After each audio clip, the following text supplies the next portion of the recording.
All right, everyone, welcome back to Lesson 5, Part 9.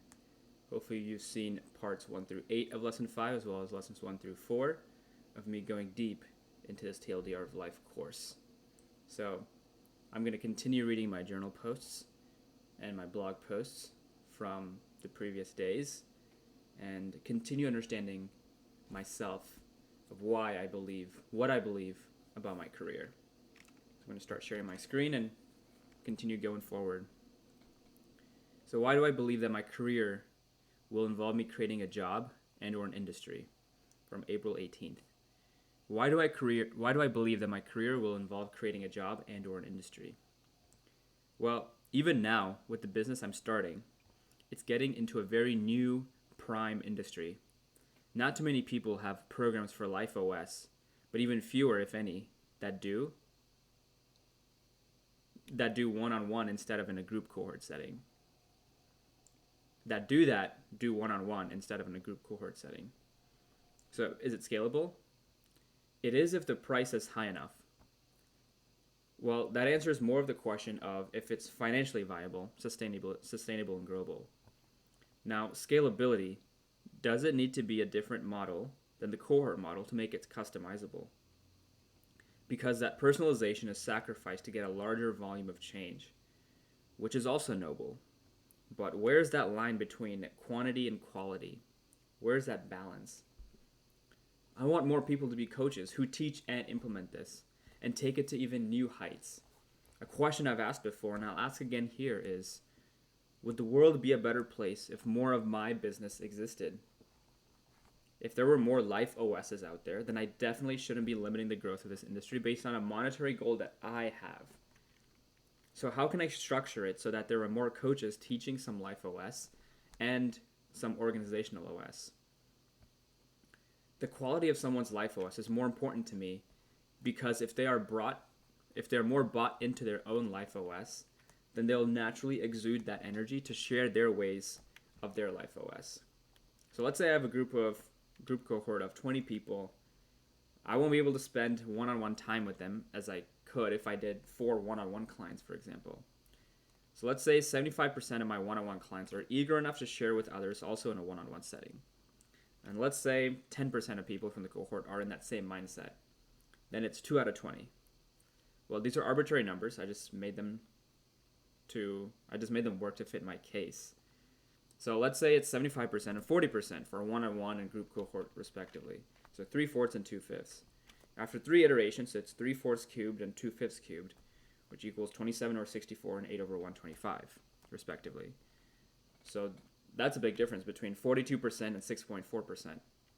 So even if you add in a coefficient in front of the quantity one, which in this example is 5 because 20 divided by 4 is 5, then 5 times 2/5 cubed is still 8 times 125 times 5, which is 40 over 125, which is 32%, which is still less than the 42% of if I went the quality route of the one-on-one. But the thing is, the larger the exponent, or more iterations, the quicker it will reach its limit, number of potential on Earth as potential clients.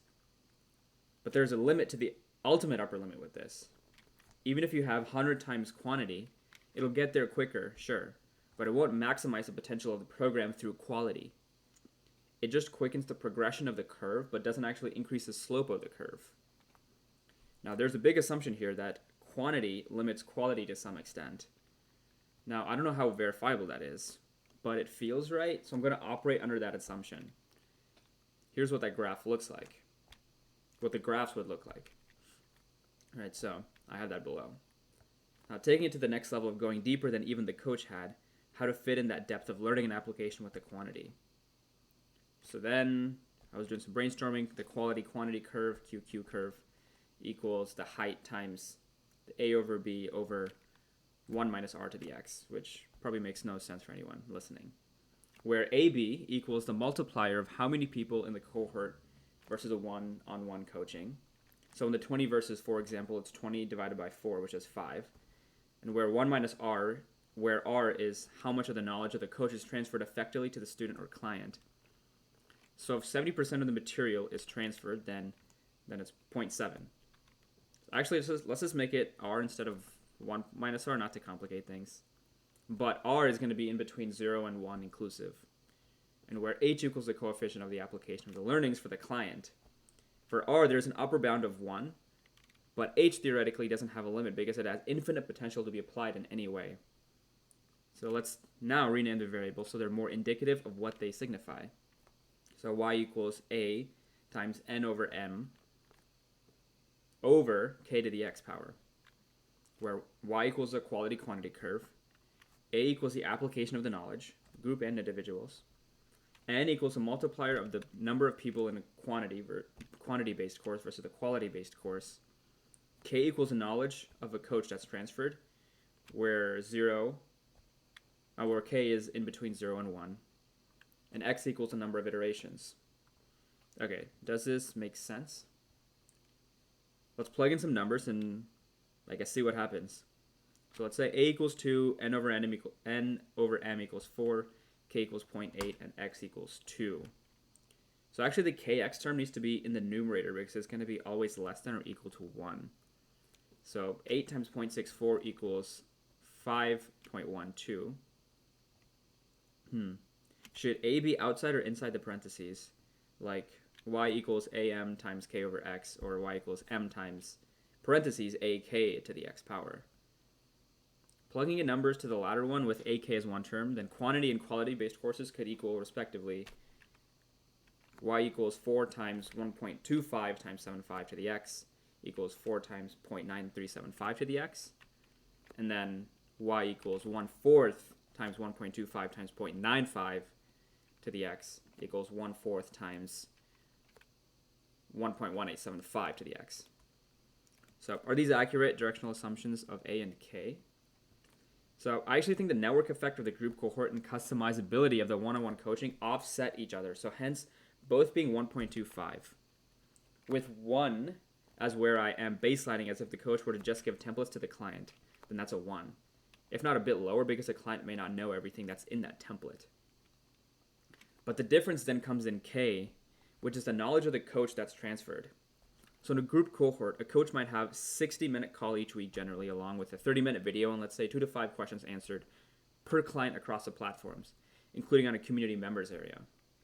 One-on-one coaching may have the same 60-minute call and 30-minute video, but in the text chat and call, the coach can answer, let's say, 5 to 10 questions because of that dedicated coach-client time. That means it's at least a 26% difference, 0.75 versus 0.95, in the one-on-one versus a cohort. At least that's the assumption. And I think those sample numbers are conservative in favor of the one-on-one setting. Now with those sample numbers, after 2 iterations, x equals 2, it's y equals 0.351625 and y equals 0.35. Now just playing this out with larger x numbers, x equals 3, then you have y equals 3.29 and y equals 0.41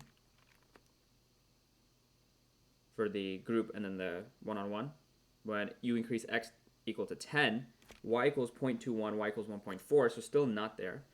But when you get to 15, y equals 0.15, then y equals 3.3 for the group versus individual. But the x's are not created equal here.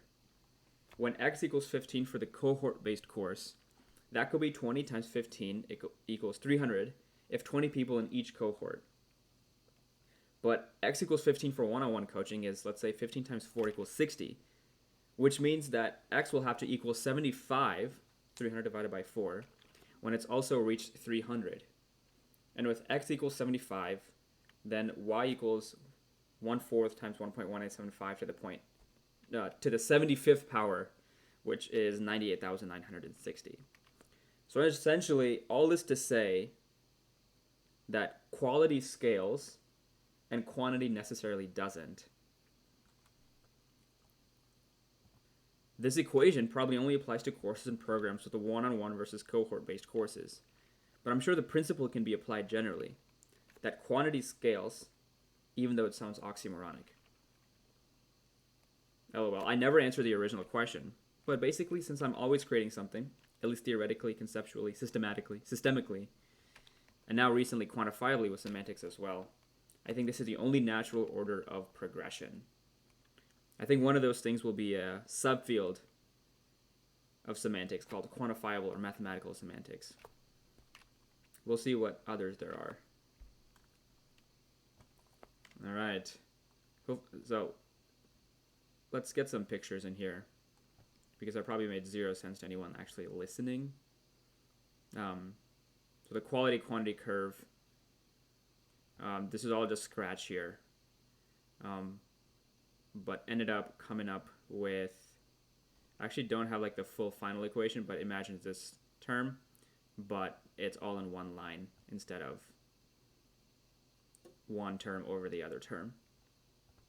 So here it says actually the kx term needs to be in the numerator. So it's like this here, y equals m times ak to the x power.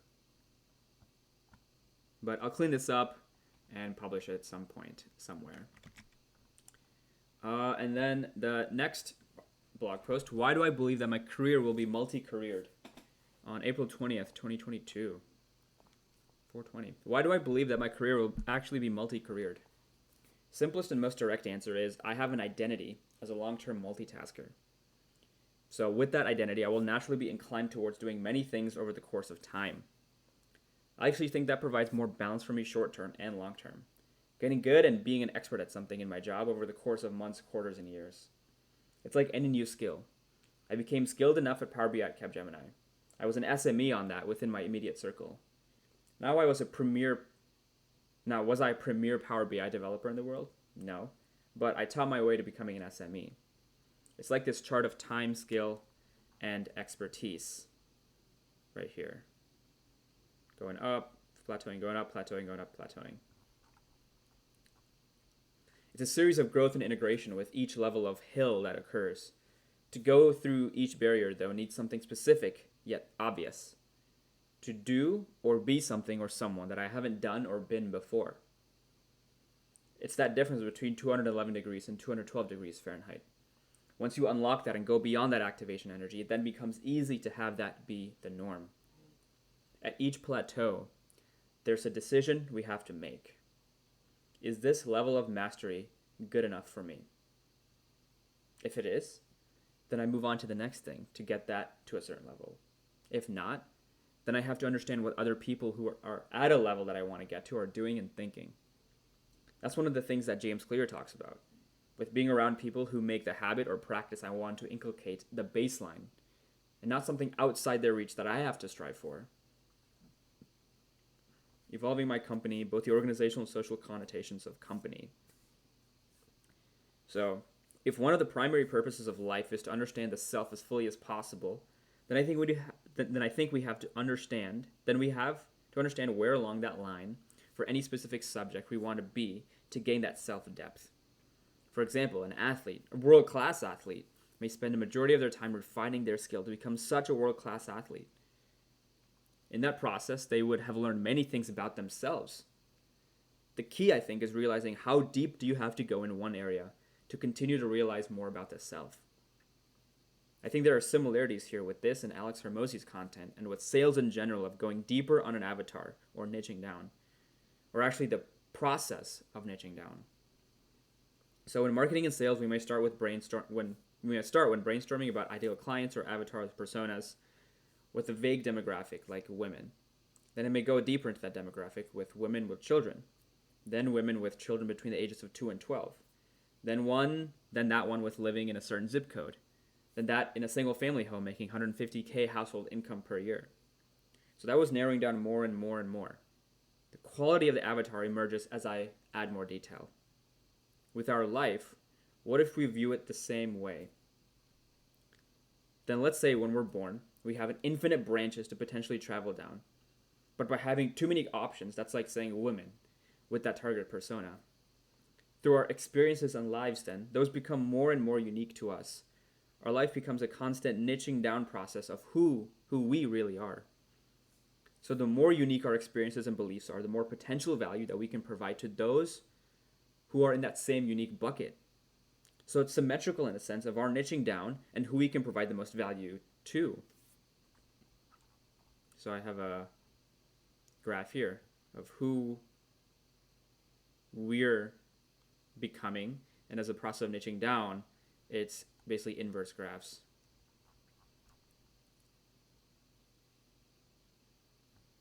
So this graph is actually both a chart for niches of the self as well as your avatar for who you can provide the most value for.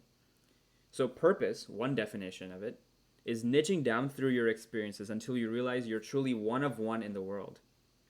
From that space and along that way, you will have also niched down on the type of person you can most impact. That's where the value given and value received can align and simultaneously be the highest. Financially, that person would be willing to pay lots and lots of money for the value received because they have understood that niching down process. So, how do you expedite this process? I think by having such a unique breadth and depth of experiences that you traverse the curve quicker. It's not about speed here necessarily, but the sooner someone discovers their niche, the more value they can provide to others for a longer time and depth. Now, once that one-on-one point has been reached, then you get that experience and then you move back up a level in the content of that niching down process. So your audience, but also expertise, becomes more inclusive and encompassing. So when someone says, quote unquote, find your purpose, that's a pretty vague and open-ended statement. What I've described here is a way to at least visualize that and semi-quantify that. Now, revisiting a previous topic here about how long do you stay on a path of the mastery of a skill versus going to the next thing to learn. I think one way of doing that, not surprising at this point, is to graph it out. All right, so what did I graph out here? Like this. All right, so we'll get some more color commentary here. If we're zoomed in, or actually zoomed out as well, of the first graph that I drew, then I think when the macro graph is continuing to go at an exponential rate, you still continue down that road and ride it. Solid line of the graph. If you feel that point of diminishing returns of depth of experience and learning about the self and universe, then that may be to stabilize that, could be temporary or permanent, and tackle something else. So I think then the goal is to find things that you keep learning exponentially from. Ultimately, it ceases to become an exponential function and morphs into an infinite line up. I think ideally, we're having that exponential curve with everything in our lives. But as a place to start, maybe just pick one thing to go deep on, to traverse the path, and overcome the activation energy points. The rest of the activities can be good enough in semi-capable or proficient or sometimes even beginner levels. But then as you reach higher and higher levels of mastery, you can decide which things to then move along the mastery curve. Then when you find that equilibrium and stabilize, the point and feeling of balance is at a level you haven't experienced before. And over time, we keep raising our own standards of balance. So, those were two probably very in-depth, at least for me, they were very in-depth and took a lot of energy, or created a lot of energy and took it, both expended and created at the same time in a positive way. But a lot of insights there. The first one, very mathematical. This one, a little bit less so, but a little bit more graphical. So hopefully that made sense. I'm going to continue to refine these ideas over time and probably publish these in some form along the way. But this is just my raw thoughts and the process of thinking, right? Everyone wants to have this idea of like fully formed content, fully formed thoughts before they publish them or even talk about them to themselves even, let alone someone else. But I want you to be as vulnerable, as open, as raw, and as unfinished as I am here. Right? Hopefully you're doing the same work, if not deeper, as I am here, doing the self-work, finding the self-depth. So thank you for listening and watching and reading along with Lesson 5, Part 9, and I will continue with Part 10 in the next video.